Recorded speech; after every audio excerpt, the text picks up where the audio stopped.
What's up and welcome to Ahead of the Curve. This is your host, Jonathan Gellner, and thank you so much for being with us today. This podcast is powered by Stick and Ball TV, the go-to baseball and softball streaming platform. If you're a coach and you're listening to this, then I know you want to get better, and Stick and Ball is perfect for you.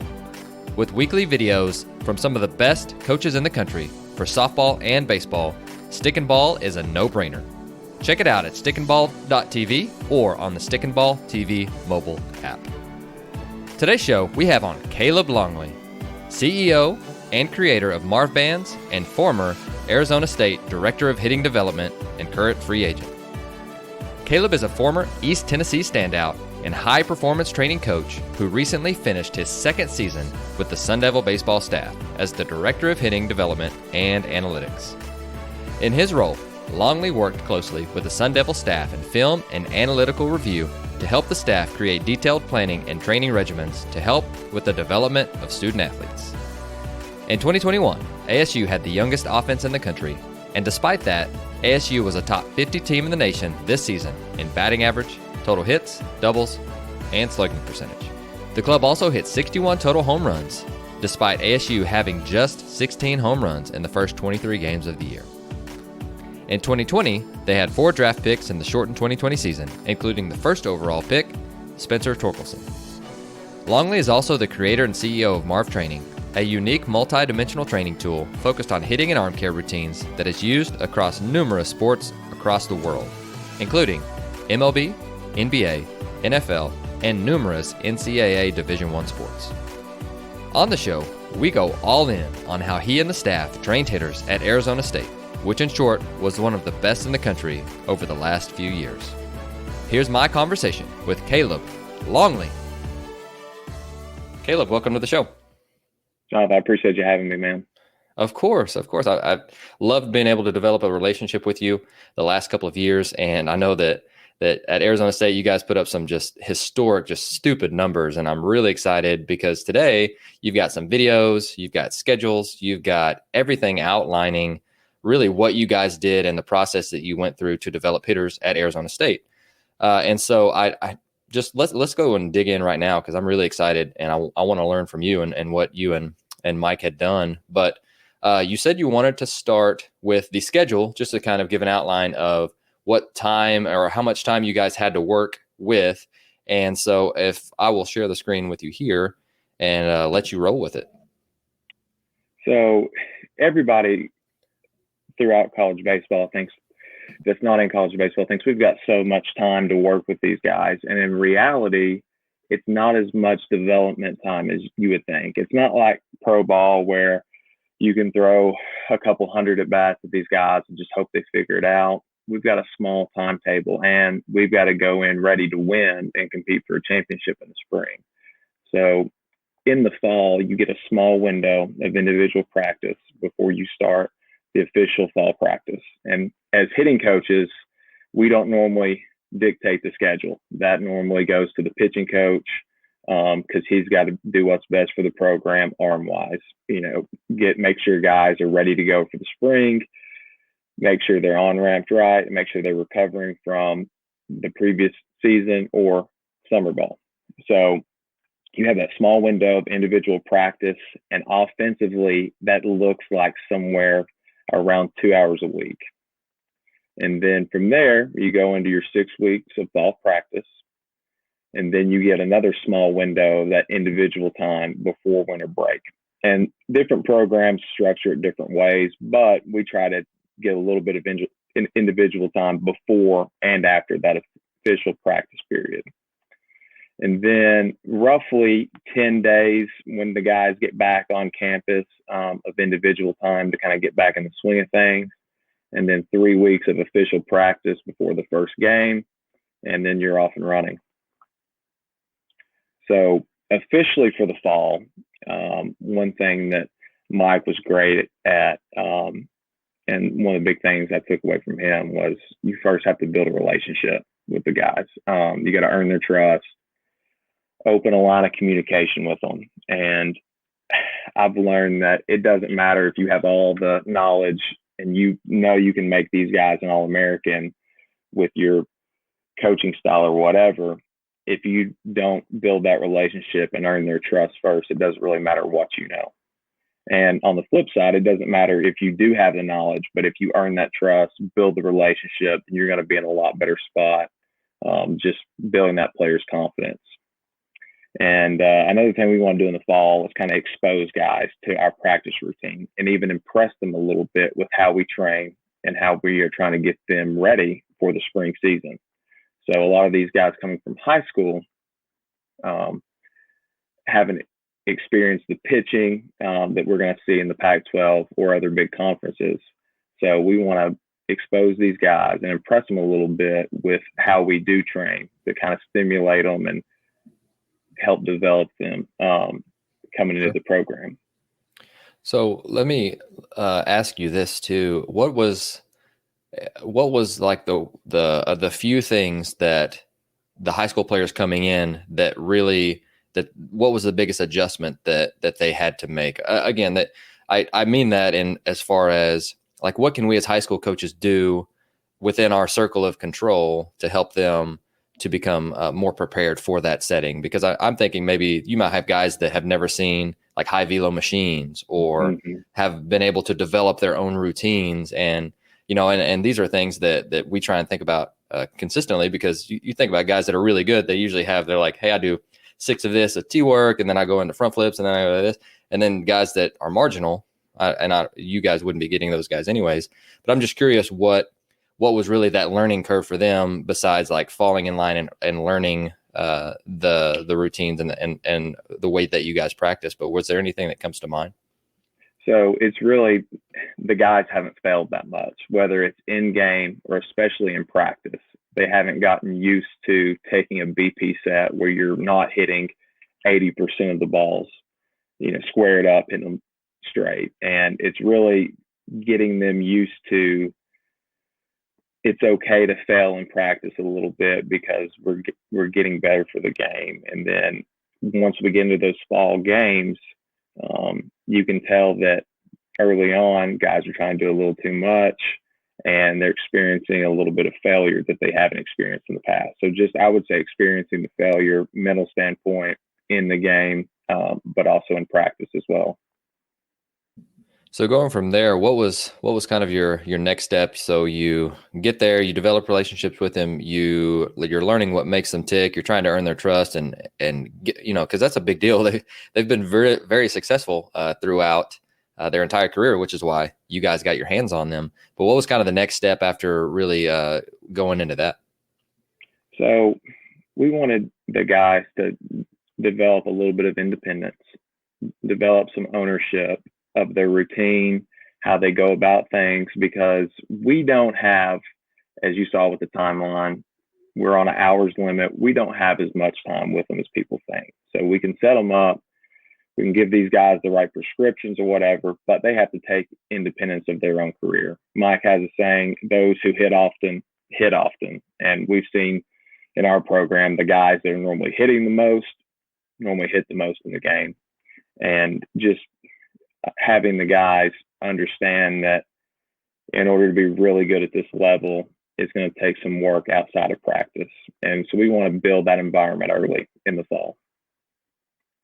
So going back to that individual time, like I said, you get roughly 2 hours a week with them, and you've really got to be efficient with how you spend your time. But you also want to get to know your players, and you want to get to know where they came from, their verbiage about hitting. You want to know stuff they've done in the past, good feelings, bad feelings, help them form a routine. And I'll get in a little bit more in depth with kind of how we structure our routines here in a couple slides, but kind of in it, there's a lot that goes into it, stuff they're comfortable with and stuff that makes them feel comfortable, while also us adding in a couple drills, kind of tricking them, molding in them to what we see in the future. And then with your returning guys, that's when it gets really fun. So you had a whole season of watching them. Maybe you couldn't make huge adjustments in the season. Guys that are going to be a staple in the lineup. That's a time where you can really add some stuff in early on in the fall, and that individual time where you can build something in, and then they can go get 50 at bats or so in the fall and acquire that movement pattern or whatever it may be under their belt. And then it goes back to slowly exposing the guys to the unique ways we train, ways to stimulate them. Some days it's going to be feel good BP where they are going to be barreling up 75+% of the balls, but oftentimes it's going to be stuff that's going to expose them a little bit and get them used to Pac-12 pitching. And we will want to analyze video in both random and controlled environments. So what I mean by that is we want to analyze video of guys hitting flips, guys hitting normal BP, but we'll also want to analyze the video of when we put them in that high competitive environment. So what happens when they're hitting high velo, how things match up. And early on, it's hard with new guys. Like I said, you got to build that relationship first. You got to build that trust. You don't want to throw too much at them before they face live pitching. You kind of want to let things work itself out. And that's something I've learned from Mike early. That's big. I remember when I first came into ASU, I was wanting to change guys really quick. Like I'm looking at him, I'm like, I know that won't work in the game. And he's like, oh yeah, I know that, but we've got to give him time. And he said, I want this guy to come to me. That way he'll be more willing to make this change. And sure enough, we went out for an inter squad. Guy goes 0-for-3, couple punch outs, came up to Mike, was more willing to make the change rather than if Mike would have went to him before practice, had to make the change, then he struggles, then he doesn't want to shift. So just learning kind of the psyche behind everything is huge, especially with these younger guys. And then talking about fall practice. So after we have our little bit of individual time, you go straight into fall practice. And that's the point of the year when college coaches around the country will tell you they really want to teach the game. A lot of these guys now are coming from more of a showcase environment, especially now more than ever, where you're not really playing the game necessarily to win, more of a showcase opportunity. And that's just a time where we can step in, kind of teach the game from the grassroots, how to get a lead, different things that we can do,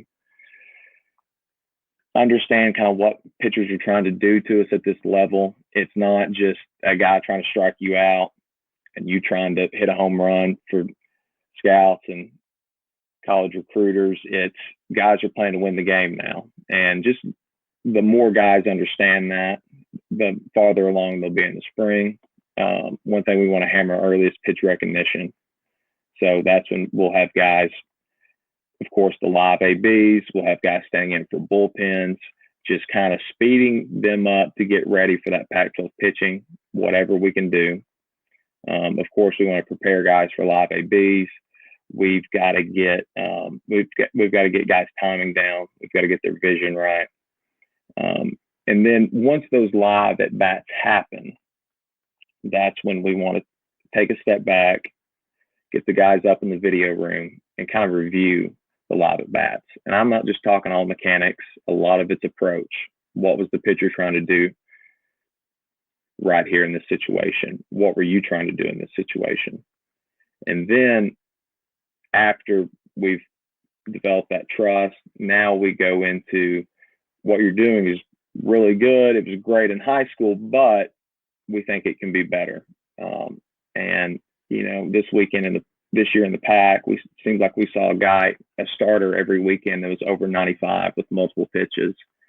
And we've got to be able to be the best we can be and give ourselves the best chance in order to succeed. And so we'll bring guys in, we'll have them up, and we'll show them the evolution of some of our top players in the past. And I've got a video of what that looks like. So what we'll have here is just videos of guys when they first got to campus as freshmen or early on in their careers, and guys by the time they were juniors in the program.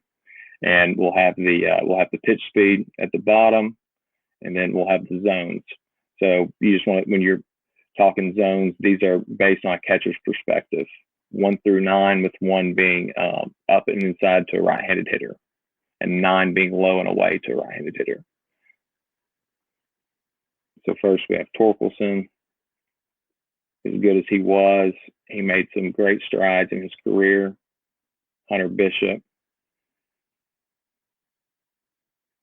Trevor Hauver, who's just got minor league player of the month in April, or in May, I should say. Gage Workman. So the main thing we want to get across by showing the guys this is that hitting's a process. We're not going to figure it out overnight. There's a lot that goes into it. And even though you might be one of the highest ranked players coming out of high school, you can still get a lot better. And it also helps that these guys sign for high dollar amounts. And that's also intriguing that if you get this much better, then you could make more money come your junior year. So after that fall segment, guys will come back, like I said, roughly 10 days of individual practice, and then 3 weeks of spring practice. And that spring practice is mostly a lot of games. You're going over some stuff from the fall, but it's mainly we're trying to get our timing down, get guys at bats. You hear in the big leagues, there's a reason why guys go to spring training. There's a reason why guys who are hurt in spring training have to do a minor league rehab assignment, because it takes a little time to get your timing down. So that's something we want to try to get ahead of, and we want to do everything we can to help guys get their vision back and get their timing down. And that starts with being challenged and stimulated by practice. And of course, as the season gets going, we want to build confidence in the guys as much as possible. So I think this next thing that we're going to talk about is really interesting because you're, especially in the Pac-12, you're starting to see higher and higher velos, which it's a trickle down effect too. And I think there's more 90 guys in high school, and again, it trickles all the way down to the youth level, just because guys are throwing so much harder. And so, and then with the high spin that you guys are seeing too. And so I'd love to hear your thoughts on, so how do, and you're about to get right into that, but I do want to know, how do we combat the evolving pitching that we're seeing, which is throwing harder with higher spin and more breaking balls, even with guys that are throwing plus velo? Here's the thing, man. I mean, you see all the technology on the internet that these pitchers are using, the Rapsodos, the Edgertronic cameras, the pitch design. I mean, these guys have really used technology to their benefit. And for a couple of years there, I think on the offensive side, we tried to fight fire with fire. We tried, since the technology took them strides above, we tried to match it. And I think that's when we saw the strikeout numbers go up and offensive efficiency went down. And so the way we try to combat the evolving pitching is, number one, we try to put guys in better positions for more consistent success, movement patterns, improving efficiency. And of course, we want guys hitting with power, but we also want complete hitters. We want to improve adjustability. And speaking on adjustability, now we're seeing it at the college level more and more. And we check synergy for this, trying to find tendencies in pitchers, but guys are throwing more off-speed pitches than they ever have. So you've got to be able to adjust. And it's really hard, especially against a good starting pitcher, to sit just one pitch and only look for that one pitch. You've got to really be able to adjust, and that's something we train. We want to put guys in game-like situations in practice as much as possible. So when you say train efficiency, while we're talking about it too, so again, you can get away with some of that stuff when you're a great athlete and you're compensating versus guys that you're not seeing 95 every day like you do in the Pac-12. Mm-hmm. And so is there anything with high school hitters that are moving to you guys? And I'm sure you guys recruit some of the players that fit your mold of what you guys are looking for. But is there anything that you see a lot of high school hitters that you have to coach them out of? And this isn't like mental approach, because I'm sure you guys are teaching that, and game planning, which I'm sure you guys, and then putting them in that. But I'm talking more of just swing flaws or understanding timing, anything that has to do with again, the mental does affect the physical, but talking about the physical efficiency of the swing. Yeah, there's not many guys that come in the program that are 100% ready to step up, ready to go. Then there's always little tweaks that we find with guys and ways that we can make them better. We see a lot of guys that have some swings that can get away with some stuff in high school, and that won't play in the pack whenever you face better pitching. And that's something we want to try to get ahead of as early as possible. And a lot of it is just improving their movement pattern. And it's a process with guys, and we know it's not overnight. And as we've talked about with the time constraints that we do have with guys, we have to really focus on the next step, what we should do first. And that kind of leads me into my next point too. We handle a lot of that in our routine with guys. That's the time we really concentrate on movements. We're in a controlled environment, off the tee, flips, overhand. And that's what we really want to improve efficiency, which basically in a nutshell for us means getting as most power as you can with the least amount of effort. And our routine, I mean, it's not, we don't have anything on paper. It's not 3 sets of 6.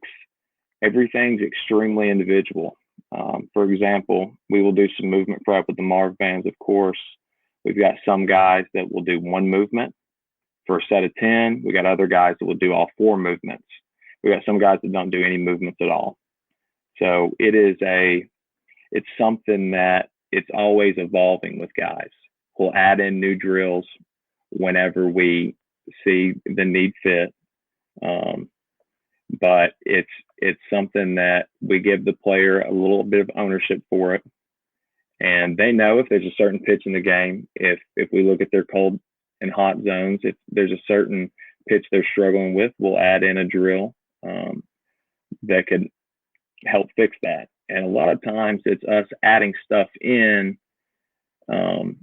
that practice environment where I don't want to say we're almost tricking the guys, but we're building in a movement pattern without them having to focus on it. And then so once they build that movement pattern in, now when we take it to a little bit more challenging environment, we'll reference that feel that they had from that drill. And that's when we normally see a swing change, and them able to translate from the cage to the game is once they capture that feel from the drill that we've put in their routine, now they're able to take it under the lights and in the game. I love that. And so you're training swing solutions to the pitch problems that they're seeing. That's exactly right. And it's not a long process. It's a 15 to 20 minute every day, but we want to block off a certain period of practice where everybody has a chance at, I don't want to say just working on swings, but they're working in a closed environment where they don't have to worry about catching up to the machine throwing 95. They can really concentrate on their movements. So that's something that Mike had the guys do, and I've really been able to help expand, adding in those certain drills that will help translate to the field without guys having to focus so much on mechanics. And then going back a slide here, one of the main things that we want to do is train the guys in game-like environments. So after we go through our routine, the guys hammer down their swings, they're feeling good, they're feeling confident. we want to put them in game-like environments. And one of the easiest ways to do that, we've had the luxury of doing it with several pitching machines. There's some certain things that we can do that will mimic how the pitchers are trying to get us out. So the number one problem with pitching machines is spin rate is kind of all over the place. If you look at the machine, look at the dials, you'll see that what's listed on the machine is probably not the most game-like. So if you just put it on, I think, a 90-mile-per-hour fastball on the machine, the spin's like 3,300, and it's almost like a rise ball coming in. So we have a spin rate radar gun, so we can adjust the machine accordingly, and not only for fastballs, but also for off speed. Release point height and angle is very important. We never have the machine straight on. It's always either coming from a right-handed release point or left-handed. We have the extended legs for taller guys with more of a downhill angle. And we also will put it on the shorter legs, either in the cage or on the machine, or on the field, to replicate that vertical approach angle. So we want the ball almost to feel like it's staying on plane the whole time, which is what these pitchers who are trying to work up in the zone, so everybody's moving to get more of a swing and miss. So we'll even at times take the junior hack, put it on the fielding wheels, and have it shooting at almost an up angle. And is it coming at an up angle? No, but it's getting the guys prepared. Now, when we see a closer throwing 93 with a really high spin rate and vertical approach angle, we can say, guys, this is just like hitting that low machine in the cage. And they can remember the adjustments that they made in the cage and bring those straight to the game.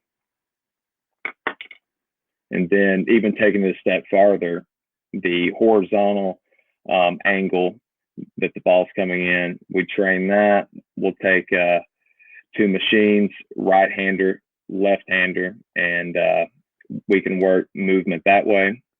And then the big thing that we like to do, going back to pitchers are throwing more off speed than ever, we want to have a machine or a setup that can throw multiple pitches at one time, where you can be sitting on a fastball but still be able to adjust to off speed.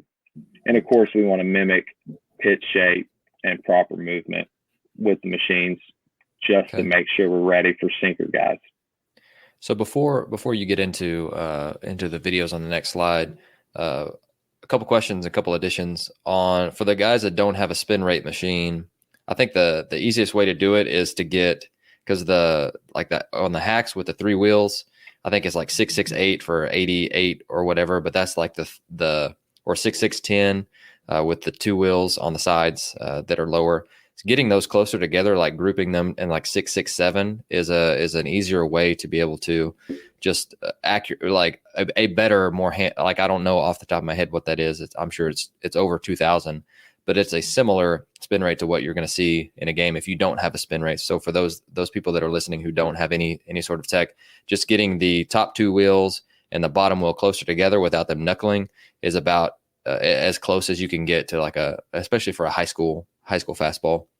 And then the second thing, for the multiple pitches that you're talking about, are you talking about like the two-headed monster machines right next to each other where you're feeding one or the other, or you guys actually have a machine that sets it up to be able to do both?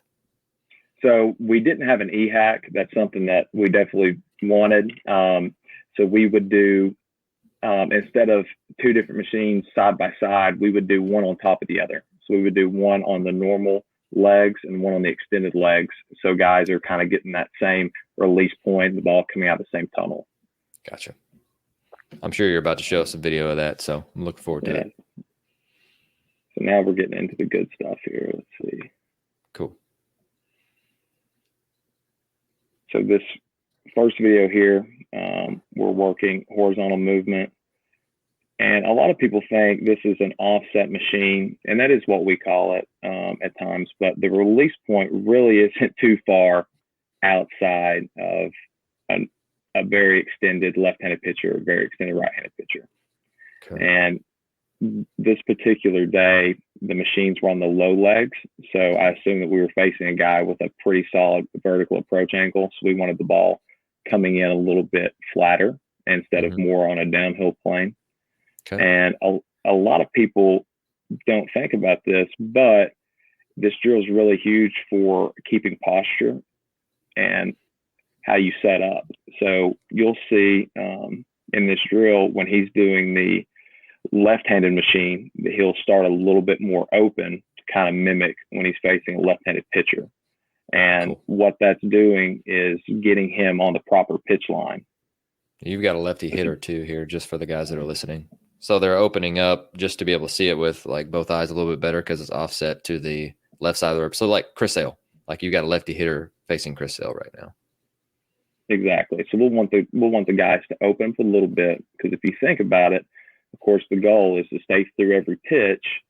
And if you're starting closed and the ball's coming in from almost where it feels like behind you, then you have a small window to actually square the ball up. So you just want to give yourself as much of a chance to stay in the zone as long as possible. And the zone is the ball that is the pitch line that the ball is coming in on. So one more time, I'll show the video here.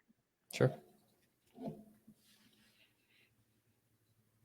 Let's see, it opens up just a little bit more for that pitch. I love that. So it's also a mechanical thing. And we've got one or two guys that have this actually in their routine. Drew Swift being one of them, was a guy that wants to roll in a lot. So he will actually add this drill in his routine just to kind of reinforce staying on the proper line against a right-hander. And we'll also have guys add this in their routine off flips. So same idea.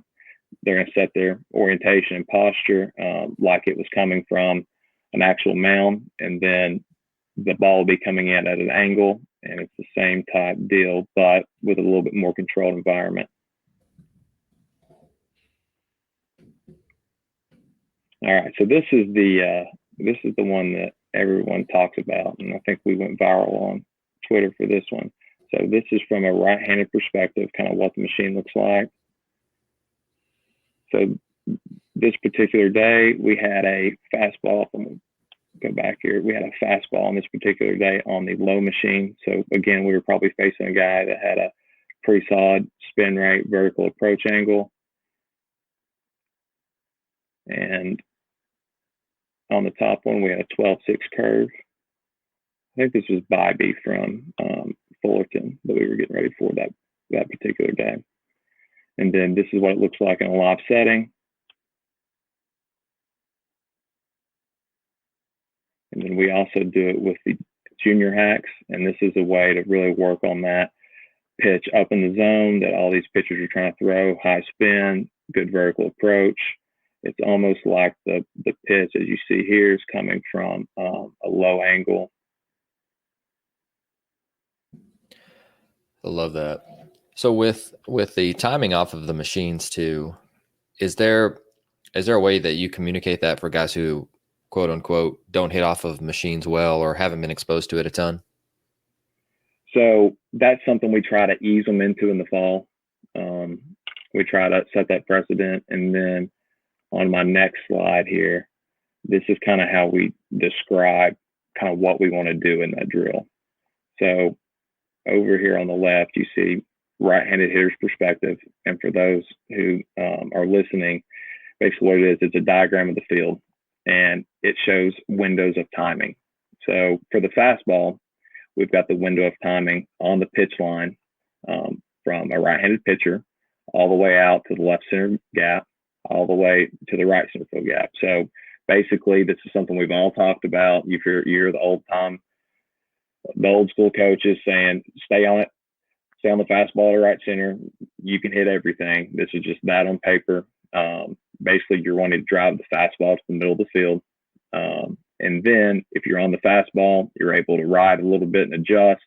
You should be able to keep your bat speed up and pull the slider and the changeup to the pull side. And for those who can't see at home, the slider is from left center to about the left fielder, and the timing window for the changeup is from left center all the way to the foul line. So basically what we're getting at there is we want guys on off-speed pitches to keep their bat speed up, and we would rather see them hook a ball down the line than slow their bat speed down and flare one to the opposite field, if that makes sense. And then it would be the exact opposite for the left-handed hitter. Left center to right center for the fastball. The slider, we want guys to pull it more right center gap all the way to the right fielder. And then for the changeup, which is what those lefties get a lot from right-handed pitchers, we're working from the right fielder over to the foul line. And we would rather see guys, I'll take it even a step further, foul a pitch off hard down the line with their bat speed up, as opposed to slow their bat speed down and fly out to the middle of the field. And then going back one slide here. After saying that, let's watch the adjustments these guys make and kind of how their timing windows are set up in order to be on the fastball to still be able to adjust. So that was actually an off-speed pitch. He was able to hit to the pull side gap. Fastball went to the opposite field gap. Fastball here is working middle of the field. Then off-speed pitch here. He's still working middle of the field, which is good. And then this last hitter here, the guy I'm really proud of this season, but he was, hold on. This is kind of the idea behind being adjustable with this drill. So you'll see him. He's out on his front side a little bit, but he has it spun off the pitch. He's able to ride through it. And this guy, the last 14 games of the year, hit 8 or 9 home runs, and really had a great second half. And sure. I think half of those home runs were on off-speed pitches where he was in situations just like this, but he was able to ride long enough and keep his bat in the zone, keep his bat speed up, where he was able to hit some extremely long home runs to the pull side. Was this judging by the I think you said it was a slider or curveball. Was that drill in particular the mixed, or I guess what I'm saying is one of the things that I think that when you train just the curveball or slider in training, then they have a tendency to sit on it rather than adjusting to it, which is what we're going to do 90% of the time. And so I would love to hear, was it a 2 machine, which he did a great adjustment there, staying through it, or if it's not, how do you teach guys to go early or get that fastball timing with the curveball machine? 100%. So that was a 2 machine, and that's exactly what we want. We don't want guys to cheat it. We don't want guys to sit on the slider necessarily and force the ball to the opposite field gap. If guys want to anticipate slider, that's fine. Anticipate the shape, but I want guys to keep that fastball timing, and when they do get that slider, to pull it to the pull side gap with a little authority. Something that's perfect. A lot of other people wouldn't agree with is, and I know a lot when I was young coming up, the idea was hit the ball where it's pitched. And I would say now that's one of the biggest adjustments we have to make as offensive coaches is these guys on the mound are getting too good. And the difference between their speeds is getting so broad that you're not able to hit the ball where it's pitched anymore. The plate's only 17 inches wide. You can hit an inside pitch out to right center to center, and you can pull a pitch on the outside corner to left center or even left and be able to stay through it. And it's more about timing and pitch speed dictating what field you hit the ball to, and less about the part of the plate that the pitch is over. Cool. And just for the people listening at home, one of the things we do when we set this up, normally the first round we'll go 3 fastballs, 3 off speed. They know what is coming. Again, when they're hitting off speed, we still want them keeping that fastball timing. Then we'll go into a serial sequence where it'll be fastball, off speed, where they know what's coming, but the timing's changing every pitch. Then we get into random, and that's where the guys don't know what's coming. And so the evolution of that throughout the year and just watching how much better guys got at it, we were able to do the drill at 95 miles an hour on the fastball, 2,400 spin, and then we were able to drop a 78 mile an hour curveball in there, and guys were still able to have success. So they came a long way, especially this young group that we had this past year. Of if we'd have done that out in the fall, we'd had guys quitting, and it wouldn't have been good. But the evolution of the guys' development, they were able to succeed and got to where they could handle that machine for sure. And this is just a in-game timing window that we just mentioned. You'll see Torkelson here gets the slider, home run to left. Then we got the side view here. You see how he's out in front, adjustable, is able to scissor through. And then we got a fastball outside, actually, that he drives to the middle of the field, home run to center. And then we've got another fastball that he's able to drive to the opposite field. So it just shows timing windows. And that last, I didn't make a slide for this, but that last home run he hits there was with 2 strikes.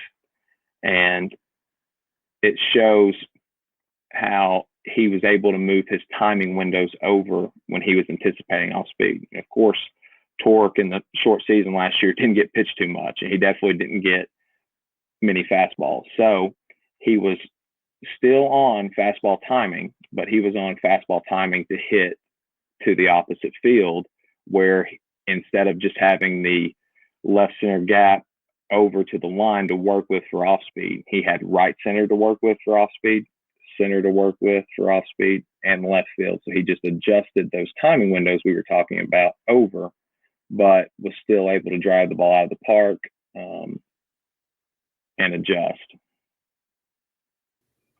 And then, so people would argue, if you're in that timing window where you're working the fastball to the middle of the field more, then teams can beat you in. So this is a drill that we also have in practice, normally on the same days that we'll do the 2 machine, where it's a hard fastball, extremely inside.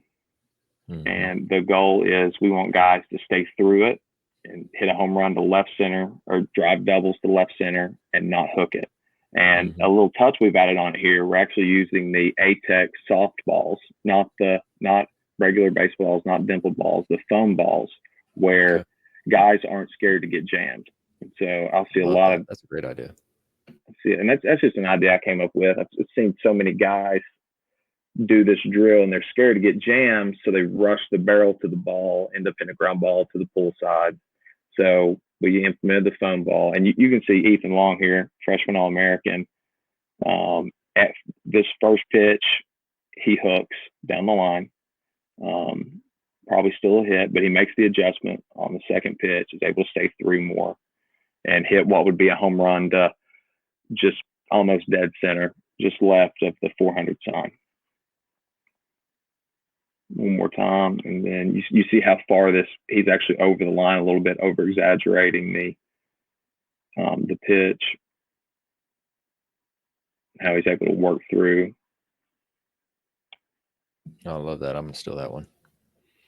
And then, so this is one, and Mike does a great job with this, but in season, a lot of how we work is we want the guys to feel prepared, right? So whoever we're seeing early, we want to make sure, like we said, that we've done the tunnel, that we've done the vertical approach angle drill, that we've worked on horizontal movement, that we've worked on the tall machines for downhill guys, that we've added in some horizontal movement for sinker guys.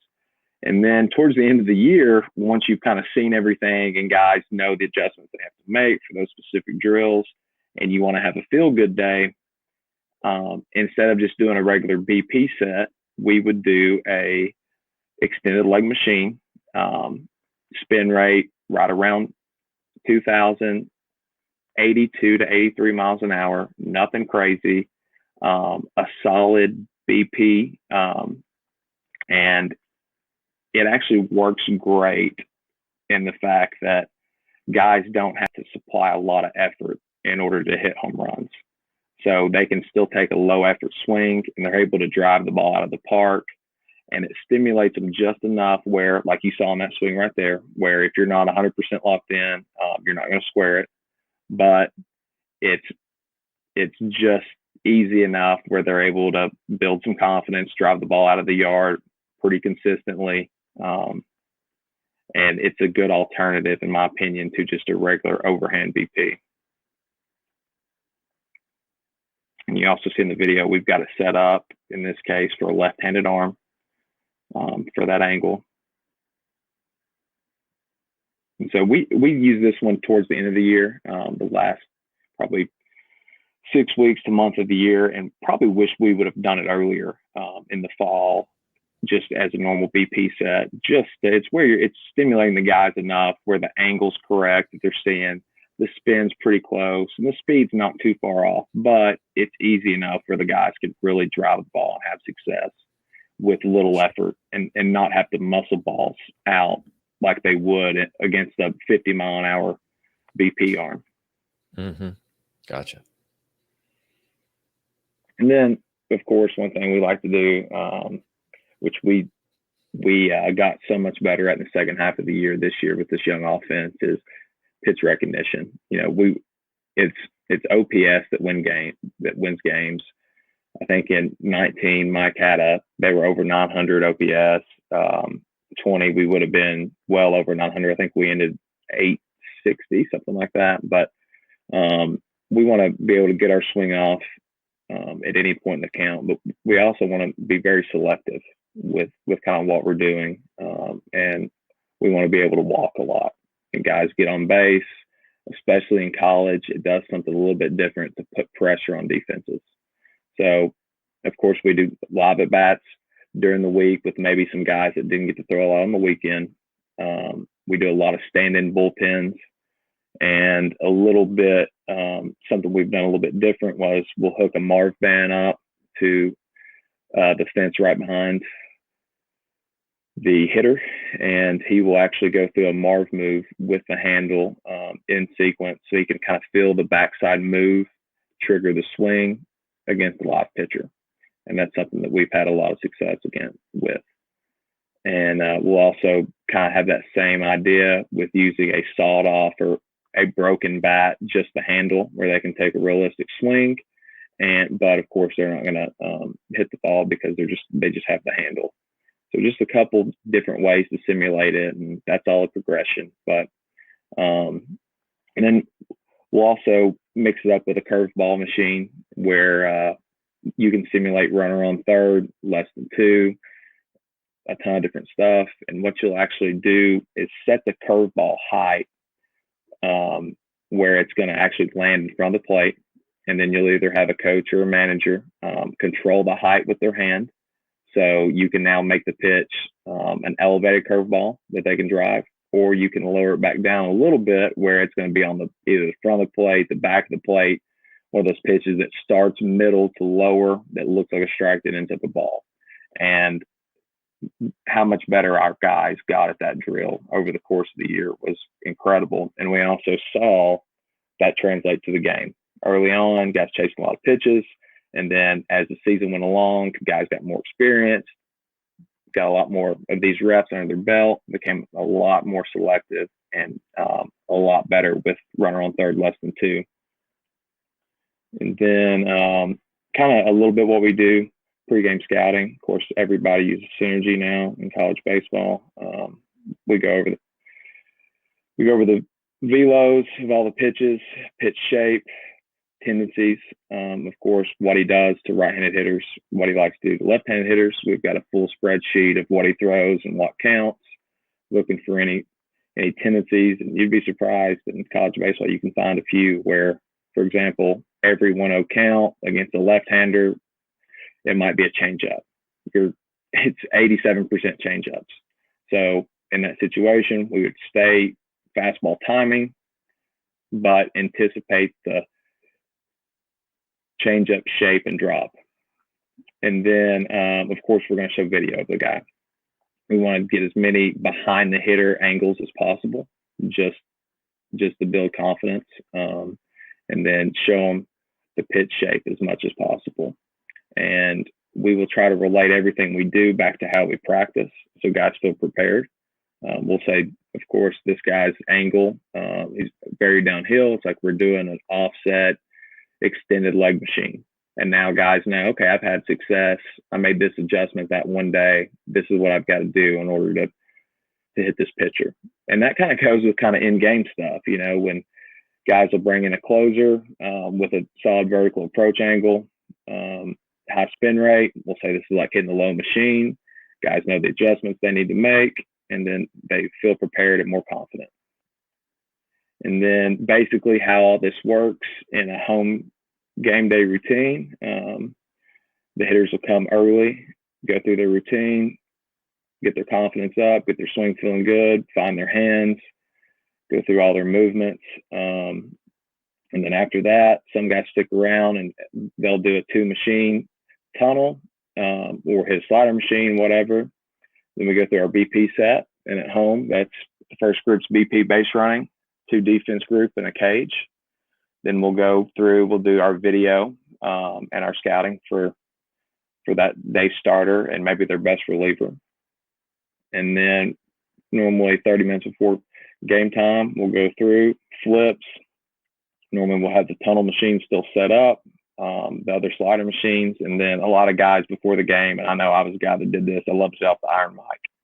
Just, it was kind of very similar to the BP set I showed you. It's a solid speed, pretty good spin, but it's just hard enough to stimulate you and arouse you enough for the game where you've seen a little velo.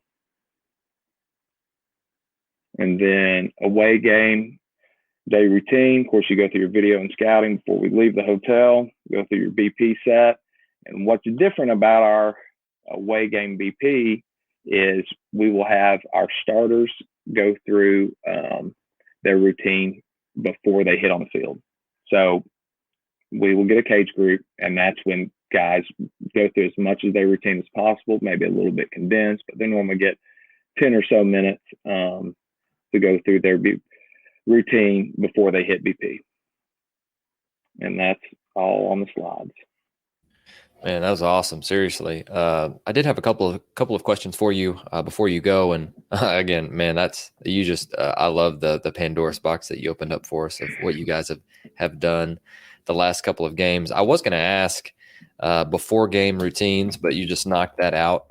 But 2 questions for that with the machines. Are you trying to match the speed of the pitcher, or are you just saying, hey, this is going to be firm? Because again, you're seeing guys 95 plus quite consistently in the Pac-12. Are you setting the machine at 95, or are you just setting it at like firm 88 and we're just going to see speed? So if we had a day, which we didn't have that many midweeks this year because of COVID, but let's say we had 3 days to prepare for a Good Friday night arm. The first day, let's say the pitcher threw 98, or let's say 95.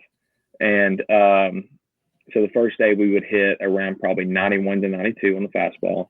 We would have the breaking ball. If he threw a 78 mile an hour breaking ball with 2,800 spin, we would have the breaking ball set on probably 79 at 2,400 spin. And then day 2, we would really ramp up. So day 2, we would take the machine up to probably 97, 98 on the fastball. A little bit harder than we're going to see. And we're going to take the breaking ball up to probably 3,000 spin rate. So it's really sharp. So we're going to go a little bit over and above what we would normally see.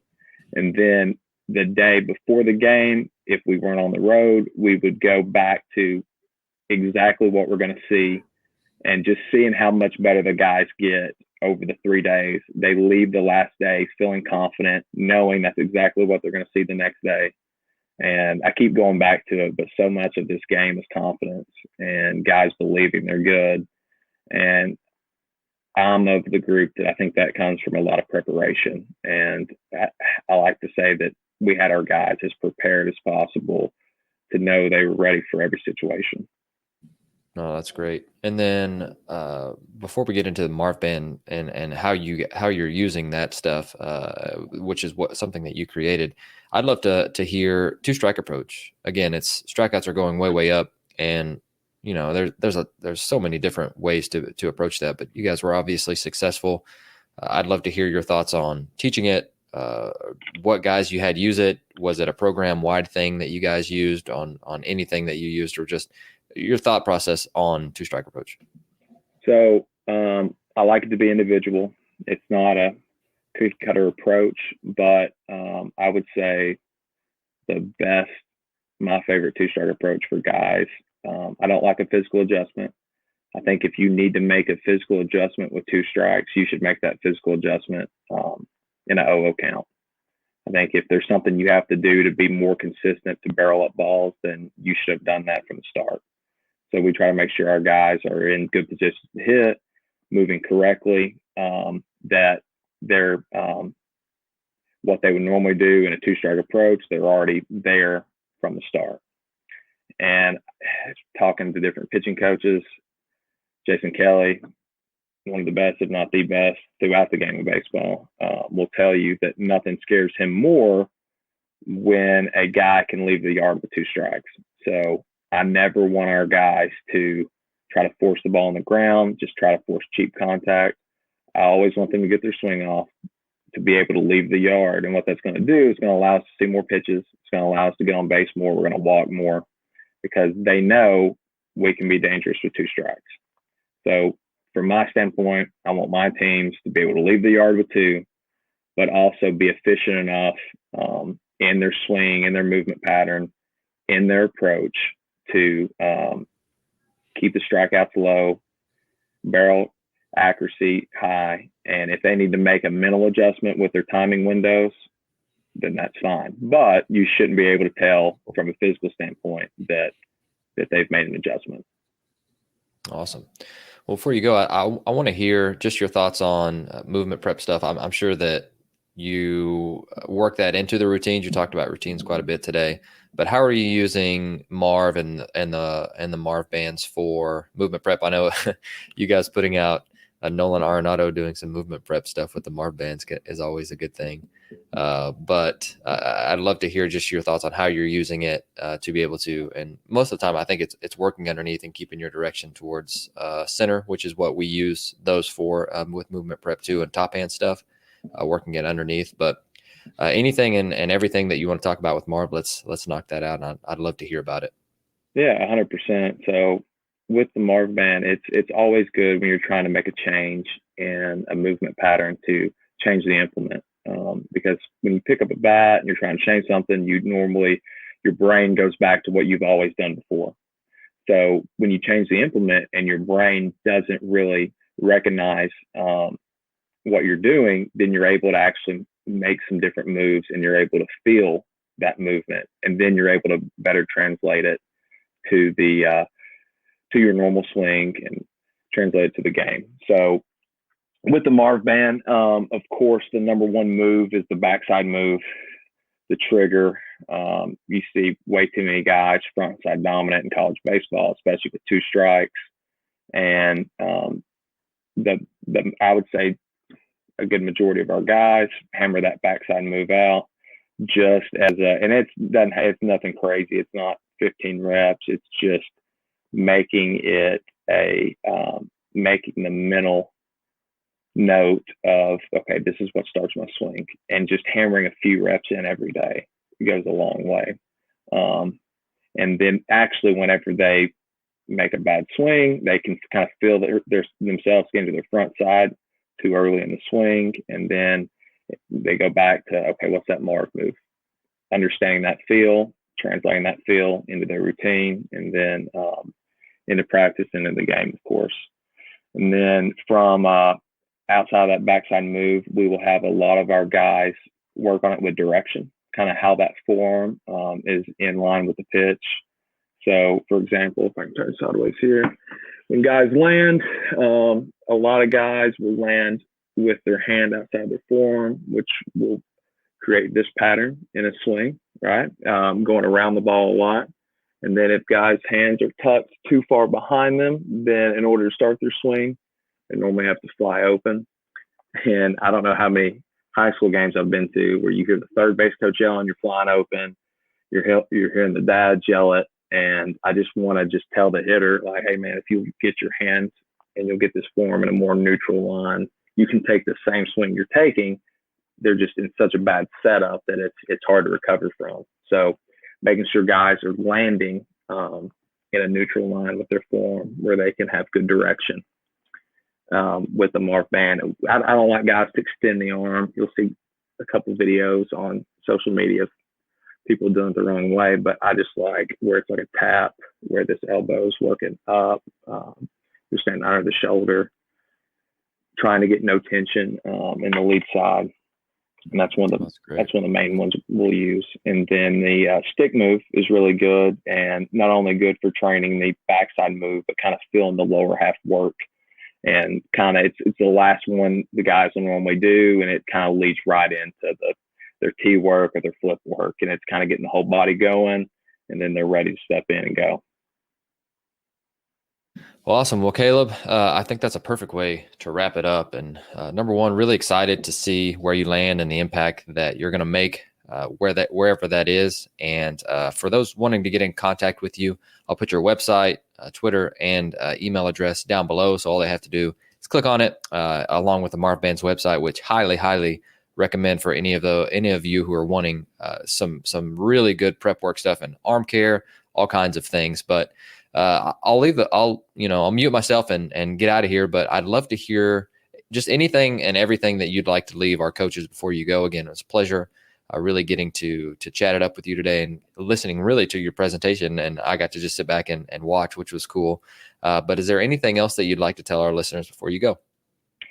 Just a couple of things. One of the main mistakes I made when I was younger, which I'm only 26, but when I was fresh out of playing, was when I try to work with guys, I really try to concentrate on their path. I was trying to, and I would get really good, and guys would get really good off flips and even in BP, but as soon as they would go into the game, it wouldn't translate as much. And then I started taking a step or two back and looked at cause versus effect. And one of the main reasons I've seen some of my guys have success is the adjustments they've made in their setups. And I've learned a lot of that from Doug and Craig and Jeff Edwards and guys like that. And just kind of how guys are set up and their upfront actions translate a lot into the swing, and just getting in a good position to hit, where if you're in a good position to hit and you're right mentally, most guys have good hands, and you don't have to work on the path as much as possible from a movement pattern standpoint. And just the last thing I want to leave everybody with is we've got a couple new products coming out at Marv. We've got more of a product with an adjustable band, very similar to crossover symmetry. It'll have wrist straps along with the handles. It'll be adjustable from 10 to 70 pounds, but a lot cheaper than the crossover. We have a plow ball coming out, and it's not like your traditional plow ball. It's bigger and better, and I can't really go into much detail just yet, but that'll be out later on this summer. And then we've got a hitting aid that's coming out that I wouldn't put something out if I didn't 100% believe in it, and didn't 100% think a young kid could pick it up and automatically become a better hitter. So I can't get into too much detail on that just yet, but be looking out for this early this fall, and I think it'll make a strong impact on a lot of hitters. I love it. Stay tuned. Caleb, thanks again for being on the show. Thank you, man. I appreciate it.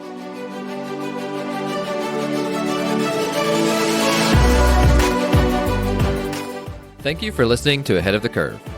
You can subscribe on your favorite podcast platform, which could include Apple Podcasts, Google, Spotify, Stitcher, or YouTube.